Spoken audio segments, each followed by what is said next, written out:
Hello friends, welcome to my channel. আশা করি তোমরা সবাই খুব ভালো আছো। আজকে আমি তোমাদের সামনে ক্ষীর পাটিসাপটা রেসিপিটা শেয়ার করব। এই পাটিসাপটাটা পুজোর দিনে, নিরামিষের দিনে, যেদিনকে চাল খাওয়া হয় না সেদিনেও কিন্তু সবাই খেতে পারবে। আমি বানানো শুরু করে দিয়েছি। আমি নিয়েছি মোয়া, যেটা খোয়া ক্ষীর বলে, সেই ক্ষীরটা। এই ক্ষীরটা কী করে বানিয়েছি সেটা আমি আগের ভিডিওতে তোমাদের দেখিয়েছি। তোমরা প্লিজ একটু গোকুল পিঠের রেসিপিটা দেখে নিও, তাহলে এটা পেরে যাবে। এবার হাতে আমি একটু তেল বুলিয়ে নিলাম, নিয়ে এবারে মোয়াটাকে ভাগ করে নিয়েছি, নিয়ে লম্বা করে নিলাম। দিয়ে আমি একটু বড় করে লম্বা লম্বা করে লেচির মতন কেটে নিচ্ছি। প্রথমে আমি লেচিগুলো কেটে নিলাম এইভাবে থালাতে, হাতের সঙ্গে এইভাবে আরও লম্বা লম্বা করে নিলাম। এইভাবে হাতে চাপ দিয়ে দিয়ে দিয়ে পাতলা করে নিলাম। বুঝতে পারছো তোমরা কীভাবে শেপটা করছি। এবার ছুরি দিয়ে দিয়ে চার চৌকো এরকমভাবে, মানে ওপর আর নিচটা শেপ দিয়ে দিলাম। এবারে এইভাবে তুলে নিলাম। এই যে এইভাবে লম্বা লম্বা করে আমি পাটিসাপটার ভেতরে যে পুরটা থাকে সেটা বানিয়ে নিলাম। তবে আমি এই মোয়াটার ভেতরে কিন্তু নারকোল টারকোল কিছু দিইনি, শুধু চিনি দিয়ে খোয়াটাকে নেড়ে নিয়েছি। মানে দুধ মেরে খোয়াটা করেছি, করে নেওয়ার পর চিনি দিয়ে এটাকে আমি এরকমভাবে একটু শুকনো টাইপের করে নিয়েছি। দিয়ে এখন এভাবে হাতে চেপে চেপে বানাচ্ছি। এটা আমি যেহেতু ক্ষীরের মধ্যে দেবো, ওই জন্য ক্ষীরের মধ্যে নারকোল পড়লে একটু ক্যাচক্যাচ করে, সেই জন্য স্মুথ টেস্টটা আনার জন্য আমি এখানে কিছু দিইনি। একদম সফটি সফটি আমি পাটিসাপটা বানিয়ে তোমাদের দেখাচ্ছি। আগে এই বেসটা তৈরি করে নিচ্ছি। এরকম করে লম্বা লম্বা করে সবগুলো বানিয়ে নিয়েছি আমি, দেখতেই পাচ্ছ। এবার আমি চলে যাচ্ছি ব্যাটারটা বানাবো। ব্যাটারটা বানানোর জন্য আমি এখানে আটা নিয়েছি, এক বাটি আটা নিয়ে নিলাম। আমি এখানে কিন্তু ময়দা ইউজ করব না, আটা নিলে কিন্তু সফটি সফটি পাটিসাপটাটা হবে। এখন আমি দিয়ে দিচ্ছি 1 চিমটে নুন। এবার আমি এটাকে ভালো করে মিক্স করে নেব। প্রথমে একটু জল দিয়ে নিলাম। ব্যাটারটা কিন্তু একটু লিকুইড, একটু পাতলা হবে। দেখে নাও ঠিকঠাক কীরকম করছি, একটু জল লাগবে, আরও একটু জল লাগবে। দিয়ে ভালো করে খুব স্মুথভাবে ব্যাটারটা বানিয়ে নেব। আর একটু জল দিয়ে দিয়েছি আমি, এই যে এরকম টাইপের ঠিকটা হবে। বুঝতে পারছো, এটাতে যেহেতু একটু একটু গুটি গুটি আছে, ওই জন্য একটু স্মুথ ভাব আমি করে নেব। ভালো করে একটু নেড়ে নিচ্ছি।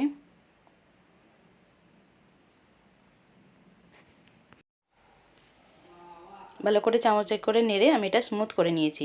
এবার আমি গ্যাসেতে একটা তাওয়া বসিয়ে দিয়েছি, তাতে একটু তেল দিয়ে দিলাম। ফার্স্টবার যখন করব একটু তেল না বুলিয়ে দিলে তাওয়ার সঙ্গে লেগে যাবে, সেই জন্য আগে ভালো করে আমি খুন্তি দিয়ে তেলটা বুলিয়ে নিলাম। তো যে এক্সেস তেলটা থাকবে সেটা আমি কিন্তু তুলেও নেব। চাটুটা ভালো গরমও হয়ে গেছে। এবার আমি চাটুতে দিয়ে দিচ্ছি আটাটা যেটা গুলে রেখেছিলাম, এই যে ব্যাটারটা। এবার আমি হাতায় করে তুলে তাওয়ার ওপর দিয়ে দিলাম। এটা আমি ছোট্ট করে করে দেখাচ্ছি ফার্স্টে তোমাদের। এবার এই যে কাটা দেখছো তো সামনেটা, এই চামচটা এরকম নিয়েছি আমি, খুন্তি দিয়েও করা যায়, এরকম সমানভাবে কাটা, এইভাবে ছড়িয়ে দিচ্ছি। এটাকে গোল শেপ করে নিচ্ছি আটার এই ব্যাটারটাকে।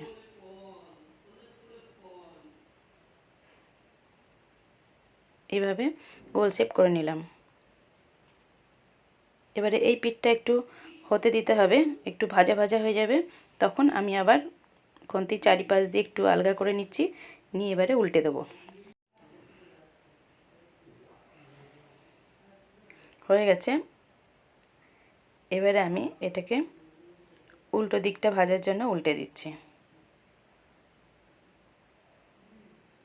দেখো আমরা কাছে নিয়ে গিয়ে দেখাই। আটার পাটিসাপটাটা খুব নরম হয়, খুব তুলতুলে হবে। যখন ক্ষীরে পড়বে তখন তো আরোই নরম হয়ে যাবে।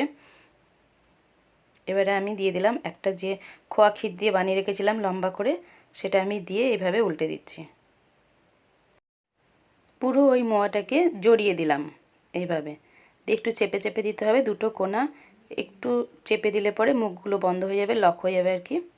ব্যাস হয়ে গেল একটা পাটিসাপটা। এবার কিন্তু আমি তোমাদেরকে একই খাটনিতে দুটো পাটিসাপটা কী করে শর্ট টাইমে বানানো যায় সেই প্রসেসটা দেখাবো, ঠিক আছে? এবার আমি দেখাচ্ছি। আমি এখন আটা দিয়ে যে ব্যাটারটা বানিয়েছিলাম সেটা আমি 2 হাতা তাওয়ার ওপর দিয়েছি, দিয়ে খুব ভালো করে বড় করে একটা গোলা রুটির মতন বানিয়ে নিয়েছি। এবার ওই দিকটা হয়ে গেছে, উল্টে দিলাম।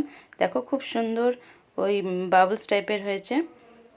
2 পিঠ খুব ভালো করে ফার্স্টে আমি ভেজে নিচ্ছি।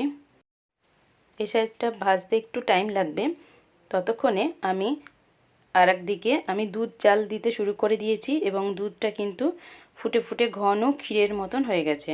কতটা ঠিক হয়েছে দেখো, খুব ঘন করে ফেলেছি দুধটাকে। আগেই বলেছি আমি ক্ষীর পাটিসাপটা করব, ওই জন্য একদম পারফেক্ট ক্ষীর বানিয়ে নিয়েছি।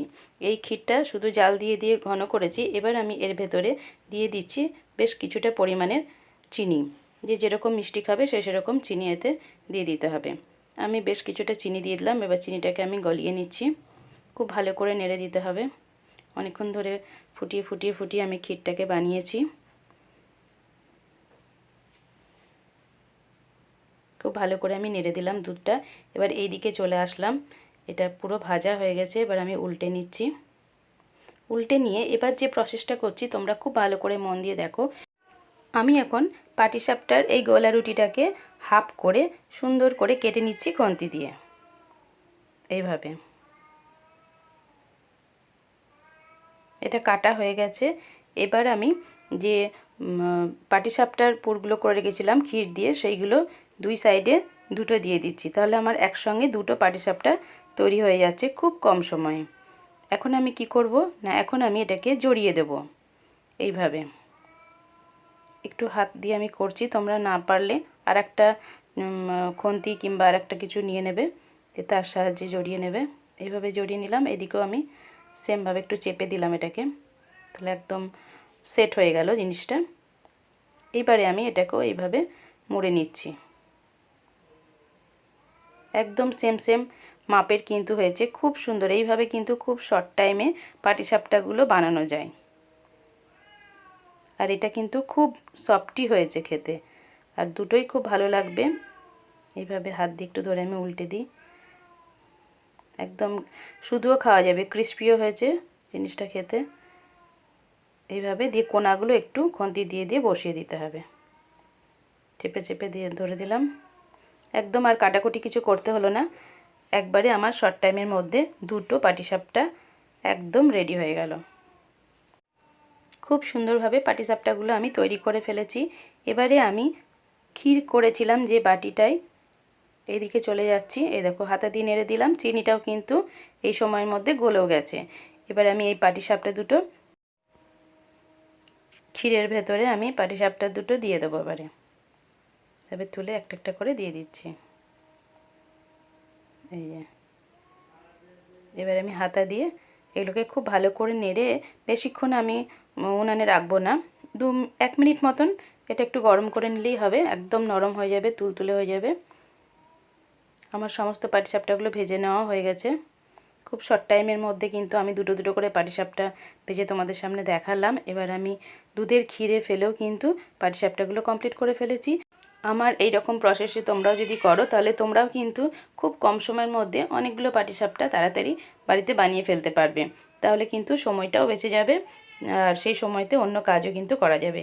আর খুব সফটি হয়েছে, খুব ইয়াম্মি হয়েছে খেতে, ভীষণ ভালো লাগে। খুব সফটি সফটি ভেতর থেকে বাইরে পর্যন্ত খুব সফটি। আবার দুধটাও দেখো কতটা ক্ষীর ঠিক হয়েছে, এটাও ভীষণ টেস্টি টেস্টি লাগে। আমি একটুখানি হাতে নিয়ে দেখাচ্ছি, দেখো আমি তুলতেই পারছি না, এতটা তুলতুলে টাইপের পাটিসাপটা ক্ষীর পাটিসাপটাটা হয়েছে। আর মুখে দিলে তো মিলিয়েই যাবে এটা। এই ক্ষীর পাটিসাপটা দেখতে যতটা সুন্দর হয়েছে খেতেও কিন্তু ততটাই সুন্দর হয়েছে। আমার এই ভিডিওটা যদি তোমাদের ভালো লাগে তাহলে লাইক শেয়ার কমেন্ট করবে। আর যারা নতুন বন্ধু আছো তারা অবশ্যই সাবস্ক্রাইব করে বেল আইকন বাজিয়ে আমার পাশে থেকো। নেক্সট ভিডিও নিয়ে আমি তোমাদের সঙ্গে আবারও হাজির হব। ততক্ষণের জন্য বাই বাই।